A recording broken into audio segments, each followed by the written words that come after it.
जय श्री राधे कृष्णा। कैसे हैं आप सब? आप सबका हमारे कान्हा जी के परिवार में बहुत बहुत स्वागत है। आज हम बिहारी जी के एक और चमत्कार के साथ आए हैं, जो कि कोई बरसों और सालों साल पुराना नहीं है। ये जो बिहारी जी का चमत्कार है, बिहारी जी की लीला है, ये बस अभी कोरोना काल के टाइम की ही है, जब लॉकडाउन लगा हुआ था। और ये बात है मार्च 2020 की, लगभग 1.25 साल पहले की बात है।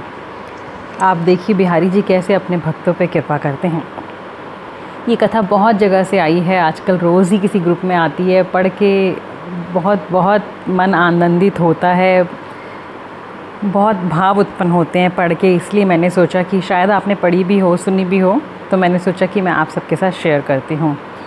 तो मार्च 2020 की घटना है और दिल्ली की है। दिल्ली में एक जगह है विवेक विहार, वहाँ पे एक छोटा सा परिवार रहता है, बहुत खुशी के साथ रहता है। तो उस परिवार के जो मेन हेड हैं, उनका नाम है पवन कुमार। तो पवन कुमार जी हैं, उनके 2 बच्चे हैं, एक बेटा एक बेटी। बेटा तो अभी 12th कर रहा है और अब कर ही चुका होगा, और बेटी जो है वो इंजीनियरिंग की पढ़ाई वाराणसी में कर रही है, वाराणसी से वो क्लासेस लेती है। उनका बिहारी जी के साथ बहुत अधिक प्यार है। पूरा परिवार महीने में एक बार तो बिहारी जी के दर्शन करने वृंदावन जाता ही जाता है। उनका जीवन बहुत अच्छा चल रहा था, पर कोरोना ने तो सबके साथ ही बहुत ऐसा करा कि लोग घर में बंद हो गए। अब जब कोरोना उस टाइम पे बहुत तेज़ हुआ और लॉकडाउन लग गया, लेकिन उनकी बेटी वाराणसी में ही मतलब फंस गई, एकदम लॉकडाउन लग गया तो वो आ नहीं पाई। उनकी बेटी का नाम आशा है, वो एक कमरा किराए पे लेकर वहाँ रहती है। अब आशा लॉकडाउन में अपने कमरे में अकेली पड़ गई। इधर से उसके एग्ज़ाम चल रहे थे, इसलिए भी वो घर नहीं आई। जब एग्ज़ाम ख़त्म हुए तो लॉकडाउन लग गया था, मतलब पहले वो इसलिए नहीं आई क्योंकि पेपर चल रहे थे। जब पेपर ख़त्म हुए तो लॉकडाउन स्टार्ट हो गया, तो वो किसी तरह से वहीं पे फंस गई। एक दिन आशा को वहाँ पे बहुत ज़्यादा बुखार हो गया। अब फ़ोन पे तो बात होती थी, घर वालों को बहुत चिंता हो गई कि कहीं बेटी को कोरोना ना हो गया हो, क्योंकि उस टाइम तो ये था ना, ज़रा सा फीवर हुआ, खांसी हुई तो मतलब कि डर लगता था कि कोरोना ना हो जाए। अब आशा किसी के टच में भी ना रहे कि भाई किसी और को प्रॉब्लम ना हो जाए। ऐसी हालत में बेचारी को खाना भी नसीब नहीं हुआ, वो खाना कहाँ से खाती। सुबह शाम वह मैगी खा के दवाई खा लेती थी। अब ये सब बातें सुनकर जब एक माँ को पता चलता है तो वो बहुत दुखी होती है अपने बच्चे के लिए। एक तो बच्चा इतनी दूर बैठा हुआ है, ऊपर से बीमार है, ऊपर से अकेला है, खाने का भी इंतज़ाम नहीं है, तो उस परिवार के दिल पे क्या बीत रही थी अपने बच्चे से दूर होकर। अब वो बार ही बार उनकी माँ बिहारी जी के आगे हाथ जोड़ी जाए, बिहारी जी को मनी मन प्रार्थना करती रहे, बस मेरी बेटी को ठीक करो किसी तरह से, मेरी बेटी की हालत पे दया करो। मतलब वो बेटी के लिए बहुत परेशान थी। दूसरे दिन क्या हुआ, बेटी अपने कमरे में बैठी हुई थी और किसी ने उसका दरवाज़ा खटखटाया। अब दरवाज़ा खोला तो देखा कि एक सूट बूट में बहुत ही सुंदर से एक पुरुष खड़े हैं, बड़े पढ़े लिखे लग रहे हैं, बहुत एजुकेटेड, मतलब पर्सनालिटी बहुत क्लासी थी उनकी, और उनके साथ एक लेडी थी। आशा ने उनसे पूछा कि आप कौन हैं, तो उन्होंने कहा हम सोशल वर्कर हैं और लोगों की मदद करते हैं, इसीलिए हम दिल्ली में रहते हैं, और उन्होंने अब पता चला है कि आप यहाँ पे फंस गए हो, इसलिए हम आपको यहाँ से लेने आए हैं। अब आशा बहुत हैरान हुई कि ऐसा किसने कहा, क्या कहा। मम्मी पापा ने भेजा होता तो मुझे फ़ोन पे बताते, किसी और ने भेजा होता तो भी मुझे तो इंटीमेशन आ ही जाता ना कि ऐसे ऐसे आपको कोई लेने आएगा।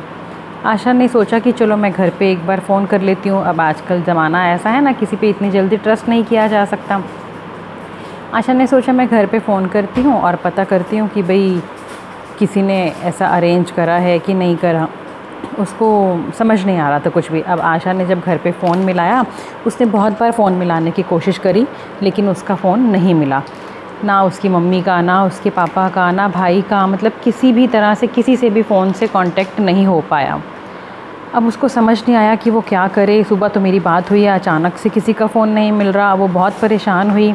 लेकिन जब उसने उस महिला को देखा और पुरुष को देखा, उसको कुछ पता नहीं चला, अंदर ही अंदर मतलब उनको देख के एक अजीब सी अनुभूति होने लग गई, वो उनकी तरफ आकर्षित होने लग गई। और उन्होंने कहा कि बहन चिंता मत करो, बिहारी जी के मंदिर में हम तुम्हारे पिताजी से बहुत बार मिल चुके हैं।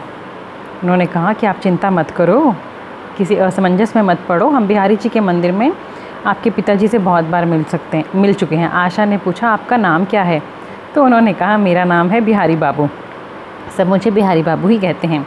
अब आशा का मन भी गवाही दे रहा था, वह उन पे विश्वास कर ले, बस अंदर से उसके मन ने गवाही दे दी और उसने उन पे विश्वास कर लिया।